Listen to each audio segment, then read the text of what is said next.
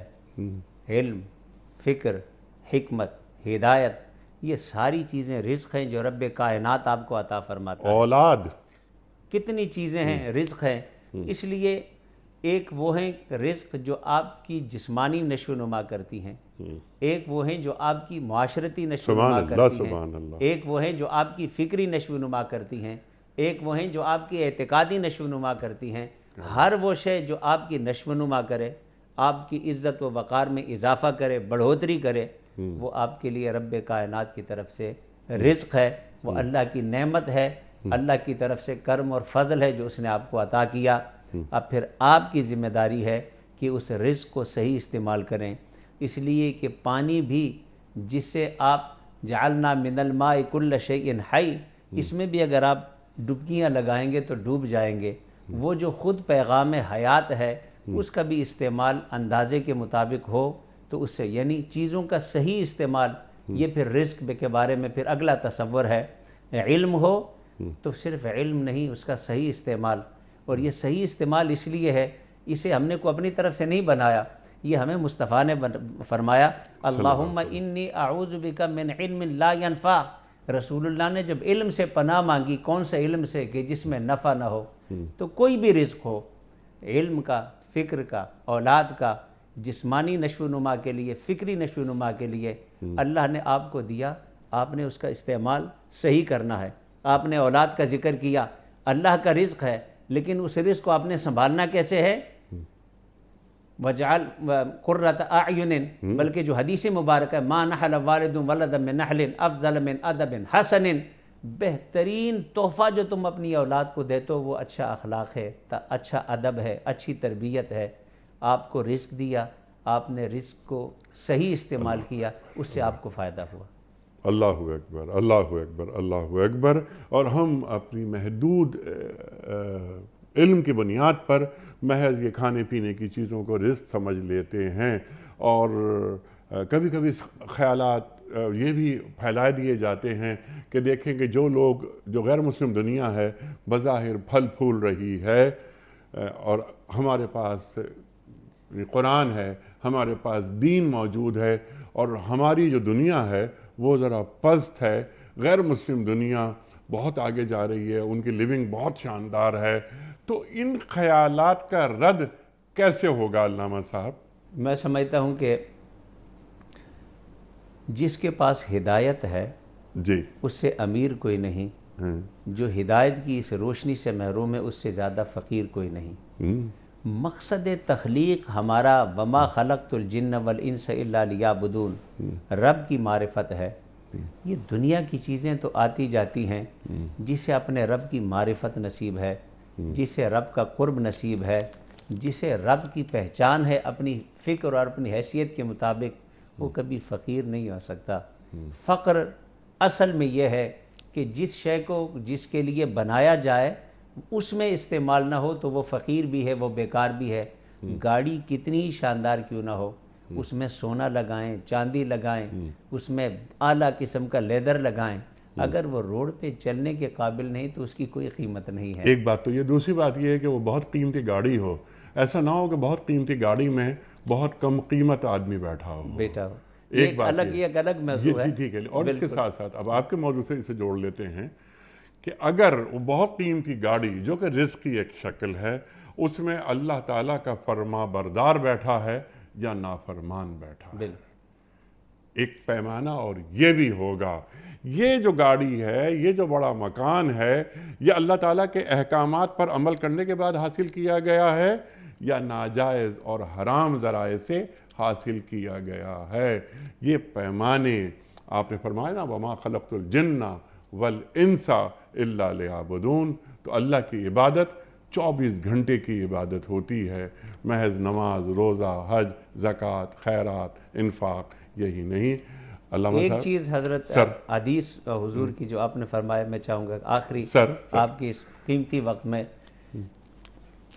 حضور کا فرمان ہے عجبا لامر المؤمن ان امرہ کلہ خیر ولیس ذلک لاحد، فرمایا مومن کا معاملہ سب سے عجیب ہے، کسی کی دولت و ثروت سے مروب نہ ہو، فرمایا یہ کام صرف مومن کے لیے ہے، اس کے سوا کسی کو نصیب نہیں۔ کیسے؟ ان اصابت السراء شکر فکان خیر اللہ وان اصابت الضراء صبر فکان خیر اللہ۔ خوشی ملی، دولت ملی، مال ملا، اس نے شکر کا اسے لباس پہنایا، لئن شکرتم لازیدنکم، وہ دولت مال اس کے لیے نجات، اسے تکلیف آئی، مشقت آئی، آزمائشیں آئیں، صبرہ، اس نے اسے صبر کا لباس پہنایا، کان خیر اللہ، یعنی مومن وہ ہے کہ جو خوشی میں بھی غمی میں بھی صبر اور شکر کے جب لباس انہیں پہناتا ہے، اللہ اس کی ہر حالت کو اس کے لیے قبولیت والی حالت بنا دیتا ہے۔ یہ معاملہ عجبا لامر المؤمن، یہ صرف مومن کو نصیب ہے، ایمان والے کو نصیب۔ سبحان اللہ۔ تو ہمیں اس حوالے سے اپنے آپ کو تہی دامن نہیں سمجھنا چاہیے، ایمان کی دولت جس کے پاس ہے اس سے زیادہ امیر کوئی نہیں۔ سبحان اللہ، سبحان اللہ، اور الحمدللہ اللہ کل حال، صبر کا معاملہ ہو یا شکر کا معاملہ ہو، سبحان اللہ۔ لئن شکرتم لازیدنکم ولئن کفرتم ان عذابی لشدید، اللہ تعالیٰ قرآن کریم میں فرما رہا ہے شکر گزاری کرتے رہو گے میں نعمتوں میں اضافہ کرتا رہوں گا، اور اگر کفران نعمت کی تو میرا عذاب بھی بہت شدید ہے۔ علامہ غلام ربانی صاحب، میں آپ کا بڑا ممنون، بڑا شکر گزار، آپ تشریف لائے۔ خواتین و حضرات، علامہ غلام ربانی صاحب ہمارے مہمان ہیں، تشریف لائے ہوئے ہیں آج کل لندن سے۔ ہماری خوش قسمتی کہ کچھ وقت انہوں نے ہمیں عطا فرمایا۔ خواتین و حضرات، وقت مکمل ہوا ہمارے آج کے پروگرام کا کوئز۔ کل کا سوال ہمارا یہ تھا کہ سورہ انفال میں کس غزوے کا ذکر ہے؟ درست جواب غزوہ بدر کا۔ آج کا سوال یہ ہے کہ قرآن کریم کی کس سورت کو باب القرآن کہا جاتا ہے؟ سورہ فاتحہ کو یا سورہ رحمان کو یا سورہ نحل کو؟ جو درست جواب آپ سمجھتے ہوں روانہ فرمائیے۔ ہمارے فون نمبرز ہیں 0092214527009۔ ہمارا دوسرا فون نمبر ہے 0092214300980۔ ہمارا ای میل ایڈریس ps@dunyatv.tv، ہمارا SMS کا نمبر 3031، اور ہمارا واٹس ایپ کا نمبر ہے 00923258250194۔ حضرت ایک پرچی نکال کر آپ اعلان فرما دیجئے گا کہ ہمارے ونر کون ہیں. ایک پرچی آپ نکال لیجئے گا اس بال میں سے. یہ آپ نے پرچی نکال لی اور آپ اس پہ جو نام لکھا ہے وہ فرما دیجئے. یہ نام ہے انعم فاطمہ، شہر ملکوال ڈسٹرکٹ، ملکوال ڈسٹرکٹ. منڈی بہاؤالدین. بالکل ٹھیک ہے. انم فاطمہ منڈی بہاؤالدین سے آپ کی خدمت میں دنیا ٹی وی کی جانب سے دینی کتب پر مشتمل گفٹ ہیمپر آپ کی خدمت میں پیش کیا جا رہا ہے. آپ کو بہت بہت مبارک ہو. پیام صبح کا اختتام ہوتا ہے روزانہ ایک قول پر، اور وہ قول ہوتا ہے صاحب نہج البلاغہ امیر المومنین حضرت علی مرتضیٰ کرم اللہ وجہہ کا. آپ فرماتے ہیں جو بھی جہنم کی آگ سے ڈرتا ہے وہ حرام چیزوں سے اجتناب کرتا ہے. جو بھی جہنم کی آگ سے ڈرتا ہے وہ حرام چیزوں سے اجتناب کرتا ہے. سبحان اللہ سبحان اللہ. اپنے میزبان انیق احمد کو کل تک کے لیے اجازت دیجیے. خدا حافظ. پروردگار بحروں بر